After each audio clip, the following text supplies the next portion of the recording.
Hello YouTube, welcome back to the channel. I got a few things I got planned for this year, so I just want to talk about where the last year finished, what I've done over Christmas and what my plans are for the year then. So quick rundown of what happened. So on my last video I posted that I did some running in October, did a bit of a run challenge, distance of 50 miles. It didn't seem like much for many long distance runners, but considering I was a bodybuilder and haven't run for years, that wasn't a bad challenge, and I did it. It was okay. Towards the end I had a bit of a bad knee, so going into November I thought I'd give the cardio a rest my knee and do some strength training. But instead of doing normal bodybuilding heavy training, I did circuit training in my shed using dumbbells, barbells, kettlebells or bodyweight exercises. So nice and fast, nice and light. Barbell going up to 20 kilograms, dumbbells either 7.5, the 5 or the 3. Doesn't sound like very much, but when you're doing it for a 45-minute circuit class, it does start to burn a bit towards the end. But my goal isn't to get bigger, is to get fitter, to get stronger, endurance. With that, I probably will grow a bit of muscle, so weight might go up a little bit, but then when weight might come down again, because as you're burning fat it might come down a little bit. So as long as it stays around about the same, I'm not too bad, but as long as it doesn't go up a load, then I'm happy, because weight is obviously going to make you slow in the running, slow on the bike, and I just feel heavy. I've been heavy before, I don't want to go down that route again. So the idea is to be a lean, thin but muscular but fit at the same time, more round athlete. So November I was doing that. Going into December I carried it on, still training most days apart from if I'm working, and got into Christmas morning. I woke up and had a cough, so I had COVID. I did notice a bit of a change in myself on Christmas Eve when I did a late night kettlebell session. I did notice my breathing was a little bit harder, but I carried on anyway. And then the next day I woke up, had the little cough, took a little test and went to my local centre and had a confirmation test, and had to stay in. I didn't miss anything, I didn't have anything planned anyway, but I couldn't go anywhere for 10 days. My gym is in my house, so I didn't miss a training session. I still train every day. Luckily enough, well I say lucky, but I don't really call it luck. I wasn't ill, so I could still do my normal daily life, and I could still train every day. It's not luck really. I eat healthy, I don't smoke, I don't drink, I exercise, so it's not luck. I've sort of earned the health I have. So I still train every day. The only things I did notice, because I wear my Garmin watch every day, I look at the stats. What I did notice was my resting heart rate, instead of going down to the lowest of maybe 35 when I'm sleeping, it went down to maybe 45 or 50, which doesn't sound bad because it's still mega low, but considering it's 10 or 15 beats higher than normal, that is an indication. And then during the day, the average beats per minute was just about 10 higher than what it would normally be. And then when I was exercising, it went up to the 180s, and not quite the 190s, but 180s. And since I've recovered and I'm now negative, it's more like the 60s or 70s. That's not too bad if you think about it for a healthy athlete type person. But if you were somebody who was already overweight with a lung problem or a heart problem, fitness issues, well then that 10% or so on top of their already high heart rate could make it a difference for them.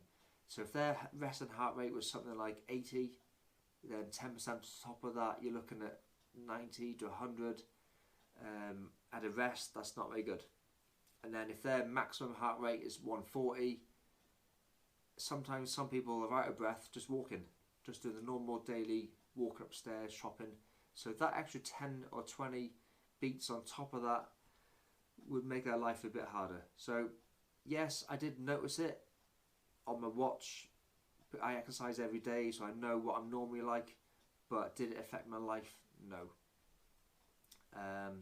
So that's done, that's gone. Full recovery. I got no taste problems, no smell problems, haven't got the long-term COVID. I was possibly a bit hotter for a couple of days. Like I said, my watch shows a stress indication, and for some reason I was real stressed from midnight till 4 in the morning. I'm thinking it's because I was hotter during the night when I was in bed.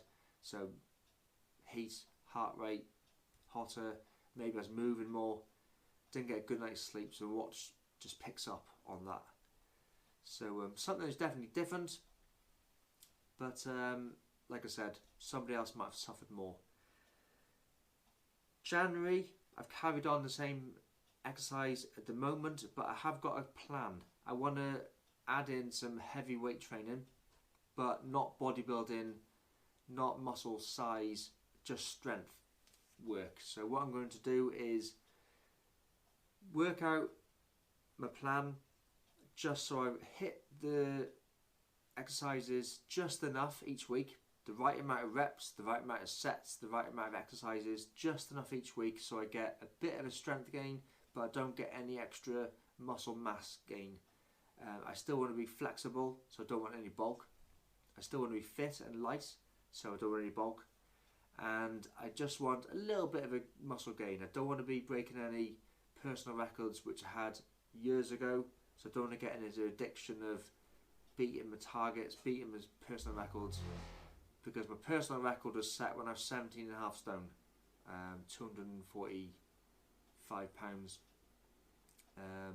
So I'm not going to beat that being at 180 pounds or 175 pounds if my goal goes down. So my goal is to reach some goals, some standards which I've googled. So they're not, I've googled them, it has shown up on a few different websites. I just used my phone, Google images, and a chart popped up. So it wasn't from a scientific website, so I'm not sure how accurate the data is, but I'm going off, I think there's 5 grades of standard. So it's got, I think there was optimal, good, advanced, athlete, and one other. I'm not sure which one the other one was. So what you've got is, on some of the, I think for the bench press and the deadlift, it gives a definite kilogram figure which you should be able to reach. That's what it says, what's decent. But also it says a weight which you should be able to lift for your body weight. Because obviously a 10 stone man and a 20 stone man, the 20 stone man should be able to lift up more than a 10 stone man. Even though he's got more fat, he would have more muscle mass as well. A taller person who's going to be heavier should be able to lift up more than a lighter person. So what it has is something like, the first grade is 1 times your body weight in kilograms. So for example, if you're 100 kilograms, you can lift up 1 times that. Then it's 1.25, and then for one of the lifts, because I'm looking at bench press, I'm looking at deadlift, I'm looking at squats. The numbers are slightly different for each lift. One of them is 1.3, then I think it's 1.75, and then it's 2 times your body weight, and the heaviest one on deadlift is 2.25 times your body weight. So I was looking at it, I've already done a test for my bench press, I've already done a test for my deadlift.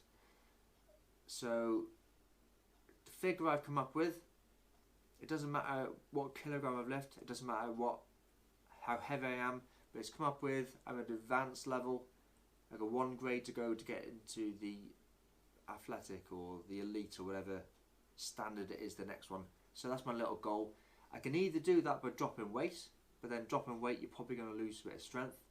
So I'm going to try and lose weight because that's my overall goal anyway, but increase a bit of strength, so hopefully the balance will come down and the balance will go up, and then hopefully meet in the middle where I've reached that standard goal. So I've done my bench press, but really if you do the bench press test regularly, you might get an improvement anyway. as you get used to doing the test. Like I did an empty bar for the warm-up, so 20 kilograms. I think I did 40 kilograms, 60, 80, 100, 110 and 20 increments up. But if you know you can do 100, all you need to do is a warm-up, and you can miss some of the middle numbers and then go higher and reach your maximum before getting tired. So that's what I might do instead. Take a few tests over a couple of weeks and then go from there. I've also done a deadlift 1 rep max test. So I got up to my highest figure I could lift. It was on the floor. I could move it up to somewhere near my knees, but I couldn't quite get the full lockout. So I'm not going to count my heaviest lift. But with a couple of weeks worth of training or practicing, I probably could have got that extra lift. Like I said, if I didn't do some of the lighter weights, I might have had an extra 5 kilograms of strength left. I might have been able to lift that little bit extra to get it up. But my confidence isn't there because I've only done deadlifts for a couple of months on a light circuit weight sessions. Haven't done any heavy deadlifts. So when you start to feel your back hurting a bit, I thought I'd give up.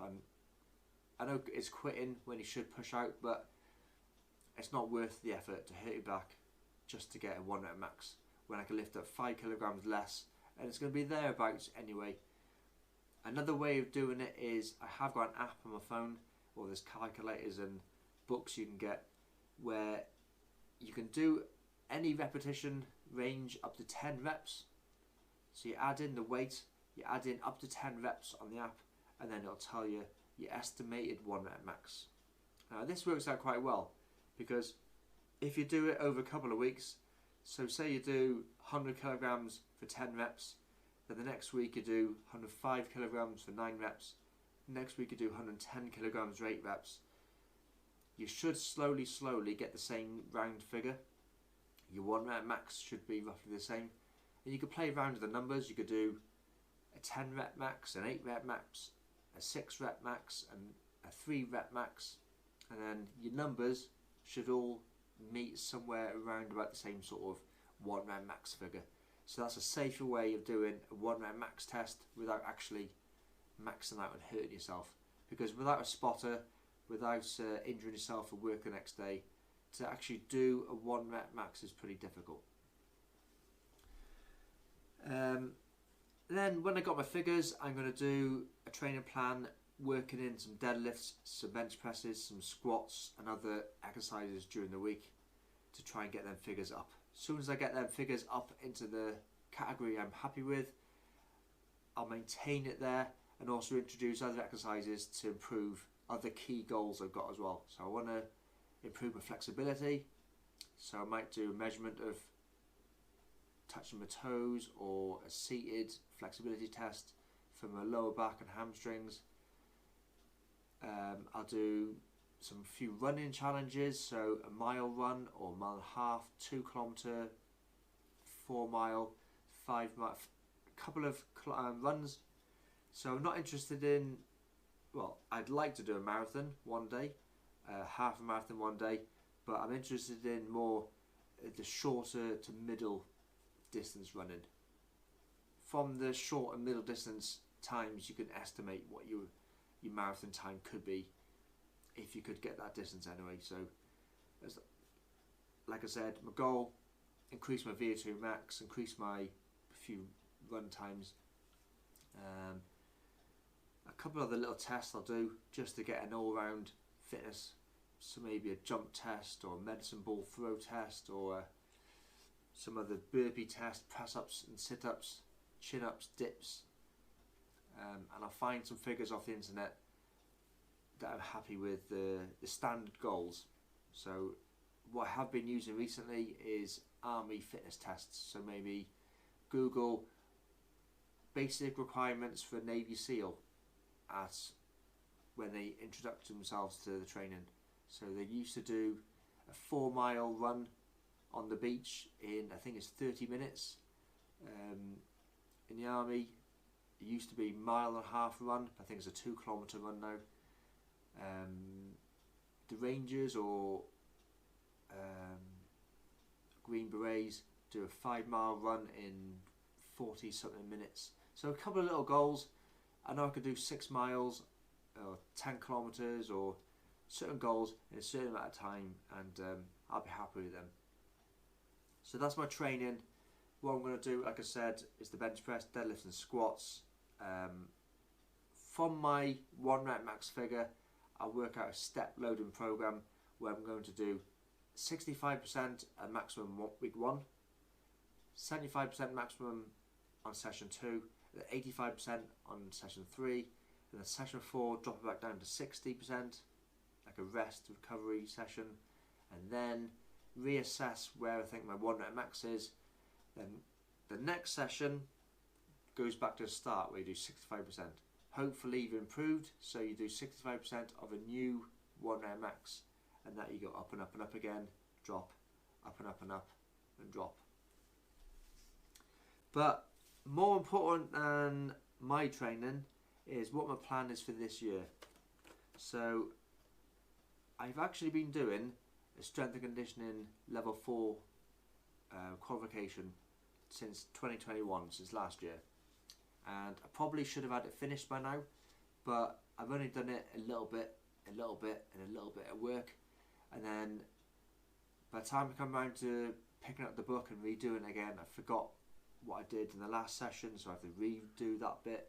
So I've put it off and put it off, but it's January now, new year, I want to get it done, sorted, and then completed.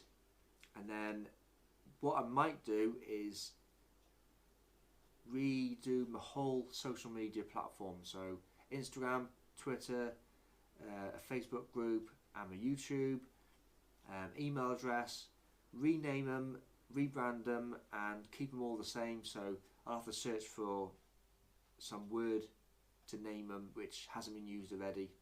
Make sure all the social medias are all linked together, synced together, so I can just post one photo, for example, and it'll go to all the sites at the same time using the same name.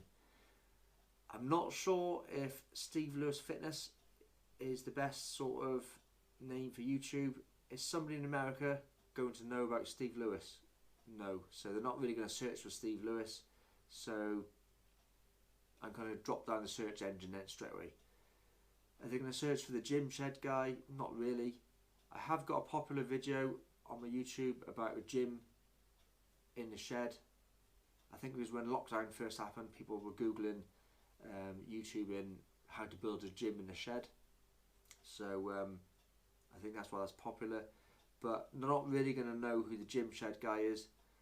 That's a bit of an old story, so I might change it to something more to do with strength, conditioning, coach, but obviously their name's already taken, so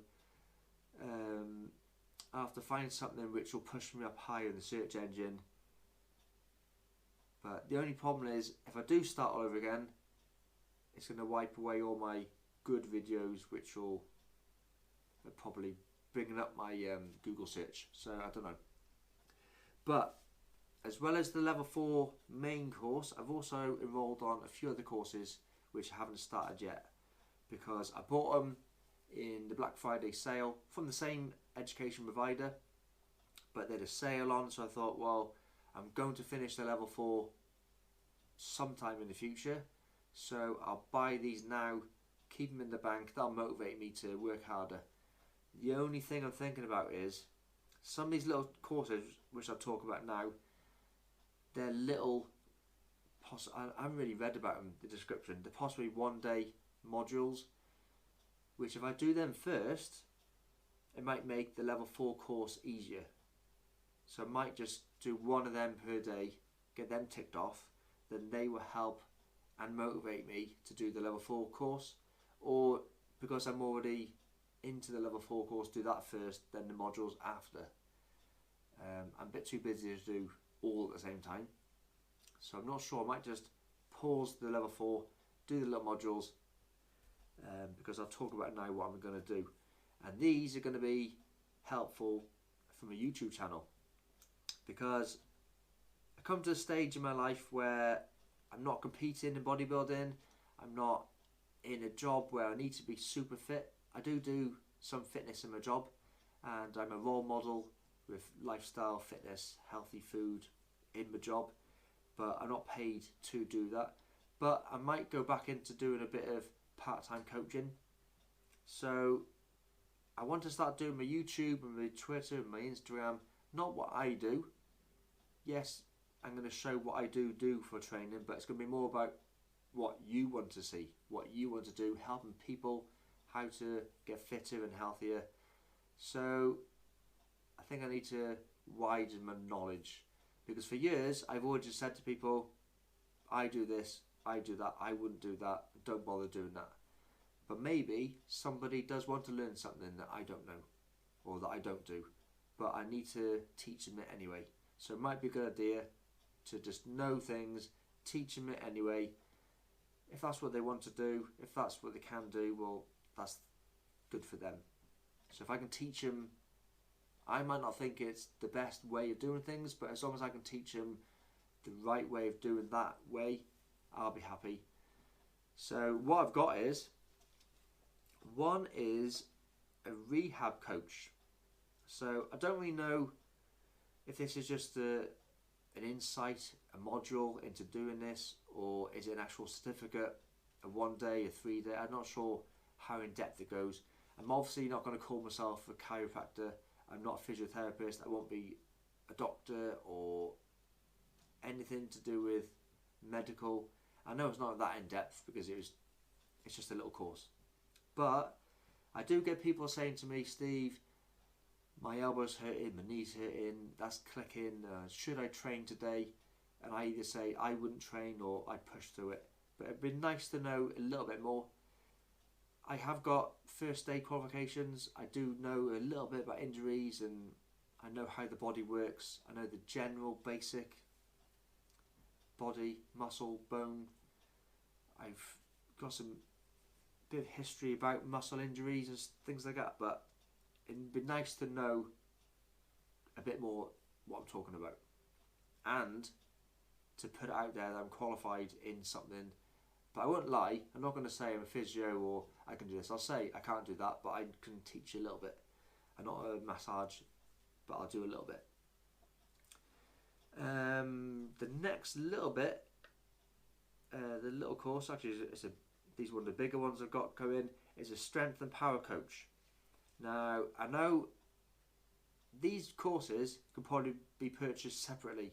So I'm doing a strength and conditioning coach. So why do I need to be a strength and power coach? The strength and power coach is a bit of a smaller module to go on top of the strength coach, because conditioning isn't all about just losing body fat. When you're talking to a bodybuilder, they say, oh, he's got good conditioning. They just see it as he's vascular, he's got a low body fat percentage, I can see all the ripped muscles. But conditioning is actually the well-being of the athlete, not on the field, but it's just flexibility, mobility, psychology. It's that kind of stuff as well. So it's recovery, warm-ups, cool-downs, heat, cooling, that kind of thing. So to really focus and be a really good coach at strength and power, I got the extra course on top of that. So I can call myself, I know what I'm doing at strength work. I've been strong, here's some photos, but here's my certificate to say now I'm knowledgeable. I know how to get strong because I've done it, but now I know how to get strong because I've learnt it. Here's a new one which I've never done myself. I don't think I've ever done these exercises ever, not all of them. Olympic weightlifting. So going into the strength and conditioning course, there's a lot of modules which talk about Olympic lifts, and I have never done them. I've obviously done a deadlift, and I've turned the deadlift into an upright row, and I flicked it over and I've done standard up shoulder presses. I flicked it over and I've done standard up tricep extensions. I've done upright rows, but I haven't gone to the gym and done a training plan for myself doing snatches. I've never done snatches. I've done kettlebell cleans and swings, but I've never done an Olympic bar snatch. I've never done a clean and press or clean and jerk. hang pulls. I've done deadlifts from safety bars, but I haven't done hang pulls. Or so with the popularity of CrossFit and people want to do Olympic lifts, or if they want to do Olympic lifts, I need to teach them. There's also evidence somewhere to say that Olympic lifts are good for other athletes, so you could run faster, soccer, football, rugby. There is a bit of evidence to say that Olympic lifts will help them without going into a bodybuilder. So they get the strength, they get the power, they get the speed, but they won't get the bulk. So the reason why I've never done them is because pretty much every gym I've been to always uses weight plates, which are metal, not the rubber. Well, some have been rubber coated, but you can get the rubber proper bumper plates, which Olympic lifters should use and CrossFit gyms use. So when you see people chucking the weight on the floor, it's either because they just don't care, or they're using the rubber bumper weights, which they should be dropping, which are okay, and they'll actually bounce off the floor. And if they're in a weightlifting place, they'll have the platform, which is a wooden floor, and the side pieces, which are they're supposed to be for that. Every gym I've ever worked at have got normal concrete floors with a little rubber matting, and we always complained about people dropping the weights because it breaks the welding on the dumbbells, it cracks the concrete floor. I worked at one gym which is upstairs with a wooden floor, and there's another shop below it, and they used to ring up every day saying, can you tell the boys to stop dropping the weights? So I've always worked quietly, put the weights down quietly. I've never done Olympic lifts. Plus also in my gym shed, it's a shed with the roof. I can just about stand in the middle of the roof with an EZ bar with 10s or 15 kilogram plates on the side. But if I put the 20 kilogram plates on the side on an Olympic bar, it would touch the roof. And now if I went the other way, so I'm crossways, I got joists. So I can't lift the bar higher than that distance anyway. So that's the reason why I've never done heavy overhead presses, heavy things like that, because I can't do them in the shed. I do seated shoulder press because I got enough room, but I can't do standing up in the roof. Plus, it's my weights. I'm not going to be dropping the weights on the floor. I train it late at night, and the neighbours go crazy. It is bang, bang, bang, and there is a bearing on the ends of the sleeves on the Olympic weight bar. So you've got bolts on the end, which bolts on the 2-inch sleeve over top of the 1-inch bar, and that has got bearing in it, so it does spin. If you do drop that all the time, it will become loose and it'll smash and crack, and the concrete floor will crack. So that's why I always put the weights down nice and carefully. The way around this, which is how I'm going to train the Olympic lifts, I can still use a broom handle or a lightweight barbell and go through the motions to learn just the process, the movement, but I'm not going to do it heavy. Maybe one day I might go to a gym which has got rubber weights or an area which is set up for Olympic weightlifting, and I might have a little go, but it's more for demonstration purposes to teach people, because they might want to do that, especially if they're into CrossFit, because it is one of the competition lifts. A fourth one which I've enrolled is a warm-ups course. Now this sounds a bit silly, like, oh, you're a level 2 gym instructor, level 3 personal trainer, you've done a warm-up before. Yeah, I have done warm-ups before, but I can't really remember going into depth about a warm-up. It's just the basic, jump on a treadmill, get your heart rate up, do some stretches. Yeah, I know that, but if you're doing a course just on warm-ups, then the knowledge is going to increase a little bit more. I know what to do. I've done warm-ups for 20 years, but I want to hear what the new school method is to say what warm-up is. So years ago I used to do warm-ups, I never had a heart rate monitor. On the bike I've now got a power meter, so I can work at a certain cadence, certain power, certain speed, everything's more technology now, so I can get my warm-ups a bit better. And then years ago it was never really a thing of warming up. You just jog a bit slower for the first 500 meters and then go out. But now the research probably is a bit more out there, There's Google. There wasn't internet when I was a teenager. Well, not for me anyway. We didn't have Google. So now there's probably more research to say, yeah, if you do a good 15-minute warm-up and then a 45-minute session, that's probably more productive than just an hour of rubbish. So bit of knowledge, bit of warm-ups. Like I said, some people might want a better warm-up than what I do. So if I give them what they want, then they're more likely to be successful and want my help. I've got a core training course coming up. So I know core training, I want a six-pack. I want to lose weight in the middle, do some crunches and do some planks for the lower back.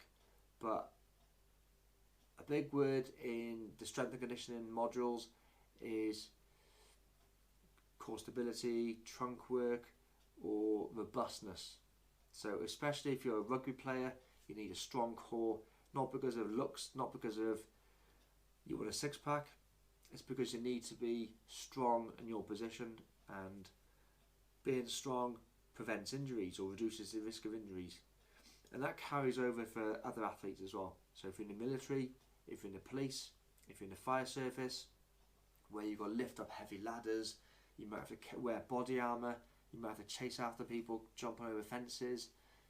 Your core isn't just about a good six-pack for a front page of a magazine.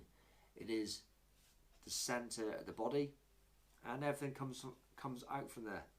So if you've got a good core, a good base, you're going to have a better exercise. Deadlifts, squats will work on the centre of your centre line.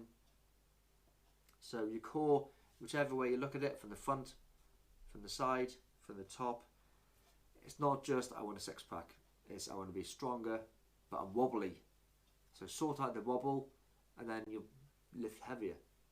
You see people even on the bench press, when you're lying down, you've got the hands there, but the legs and knees are wobbling. Sort out your core, strong core, push. You probably gain a bit. And then the final one I've got is called a Bodyweight Solution. Again, I haven't looked in the description of what this module is. Is it an actual course? Is it a qualification? Or is it just a little bit of a module to give people a bit of a boost on what they know? Some people coming into the fitness industry haven't got much experience. They're just into it for a new job. So they might not know a lot about the core. Maybe they've done different sports and then they haven't done a lot of bodyweight exercises.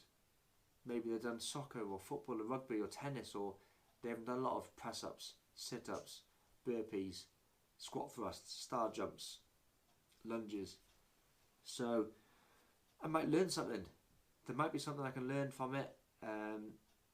Sometimes if you go on holiday in a hotel, if you're at work, you haven't got time to hit the gym, a good bodyweight session might be all you need. Like I said at the start of this video, my goals are just to be lean and fit. Going back like what I used to be in the army, where I was younger, press-ups were probably the main exercise we ever did, as a punishment and as an exercise. It's a really good exercise to do, and I believe that my younger days of thousands of press-ups over the years probably helped out my bench press.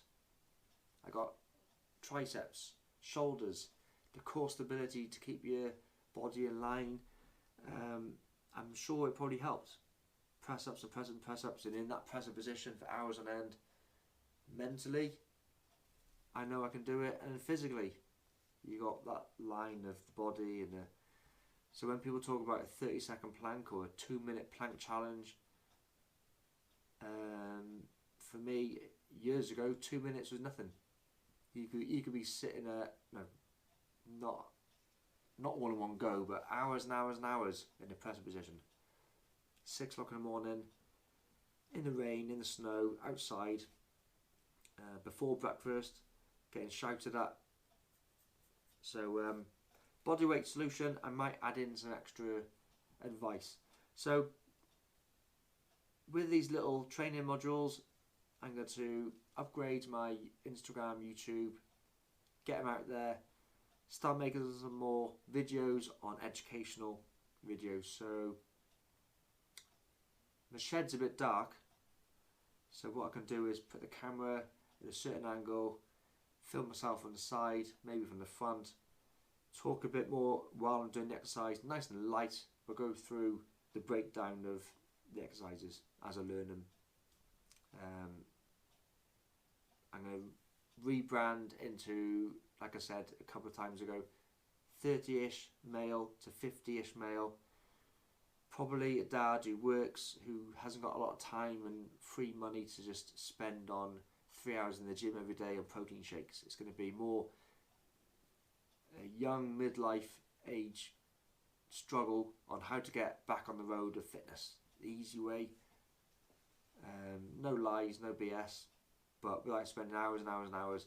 Not into bodybuilding or super performance because we're old men now, but we're getting fitter, healthier, and feeling good for our families and lifestyle. There is one final little topic which I want to quickly touch on. Now, I saw a post the other day on social media, and I'm not going to talk about names or people. This isn't. No, I follow this person, but there was something which I saw which I don't quite agree with, and I got a reason why, and I can't really talk too much in detail about my reasons why because I haven't got the information. I forgot what it was. I've read a lot of books, podcasts and audio books and YouTube videos and just magazines on quite a few different athletes, and they all say the same sort of thing, which backs my story up why this guy was wrong about his statement. So what happened was he did a Q&A on his social media the other day, and somebody asked a question a bit like, I'm going away in a few weeks' time with work to do his job, and he's worried that he's going to lose any weight gain or gym gains he's had because he's away, and he won't be able to eat properly and train properly. What am I going to do, or how can I reduce that? So this guy, he's answered, he said, actually, going away with work, doing your job, is actually better than training. So you actually come back better than what you were before, so don't worry about it. Yeah, you'll lose a bit of sleep because you're working away, and yeah, you'll probably eat not like you should or like you are doing now. So you might lose a bit of weight or water weight, or you will lose a little bit, but you'll actually improve and you come back a better person or better athlete. But I don't think that's true. I think you come back worse. So let's talk about it. For example, say you're a football player, and in 4 weeks' time there's the World Cup competition abroad somewhere in a certain country. So you think when you fly away, and while I'm away for 4 weeks or 8 weeks, however long I'm in the competition for, I'm going to come back and I've lost all my goals because there isn't a good gym there, and I haven't got my own bed, and I haven't got my own food.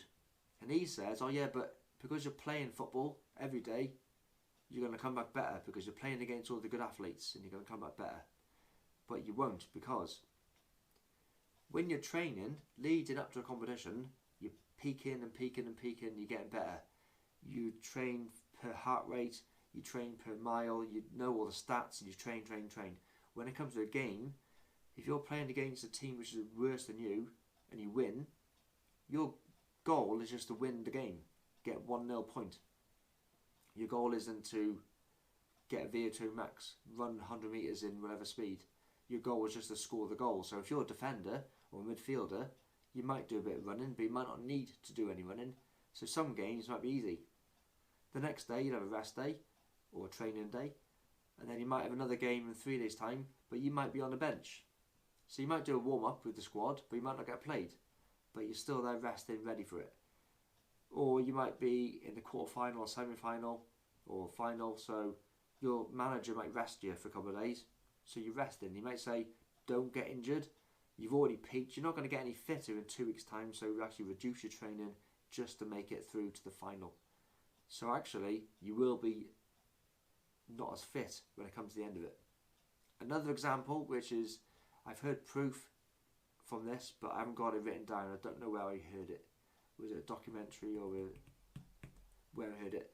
But cyclists, when they go to the Tour de France, Throughout the year, they train on the turbo trainer for 4, 5, 6 hours a day with a heart rate and a power.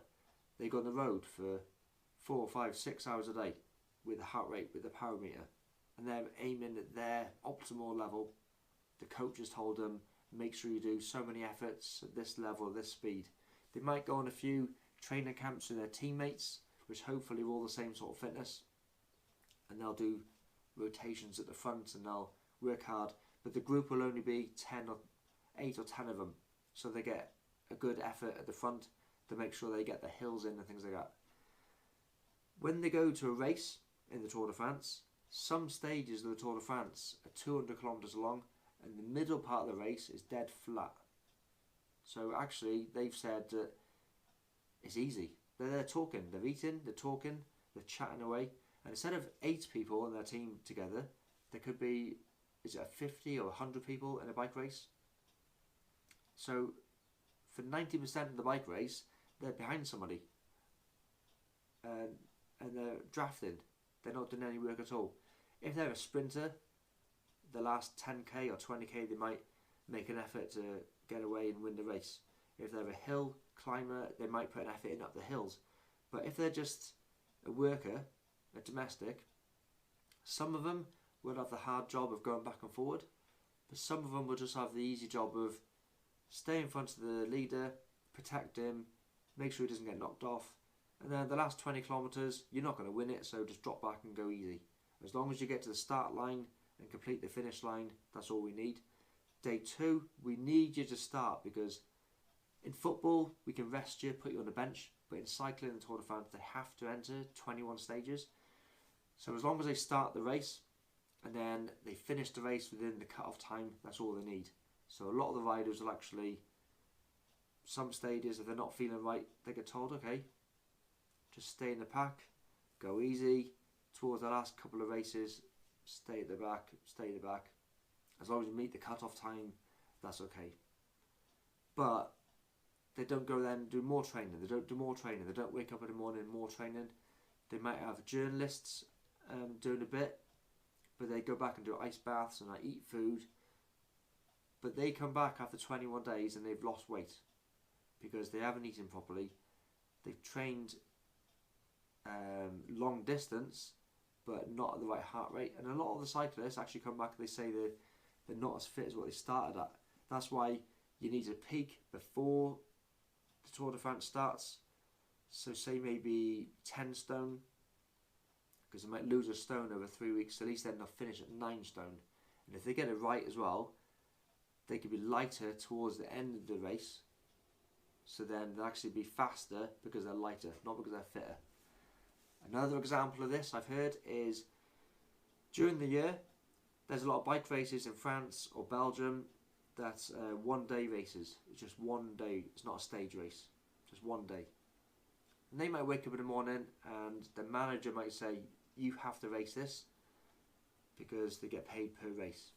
But they might wake up in the morning and say, I don't want to do that race, I don't fancy that race, I can't win that race anyway, because there's another man entering it and I know he'll win it, so it's not worth me entering it, because the prize money for first, second, third is that much money.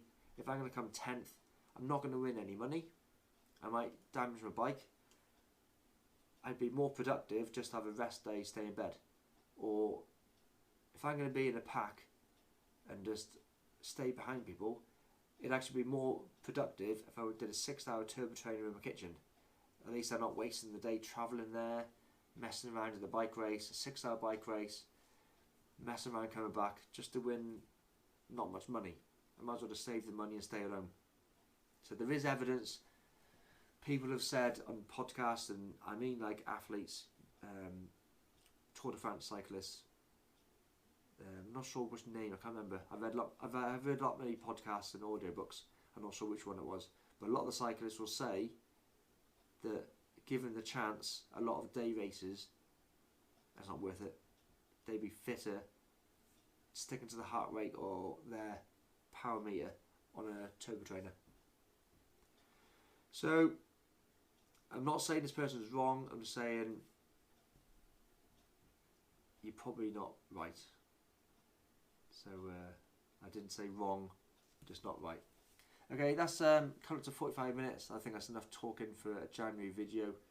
Like I said, I'm going to get these videos out more regularly, more often. Better content with the new modules. We'll see some more information.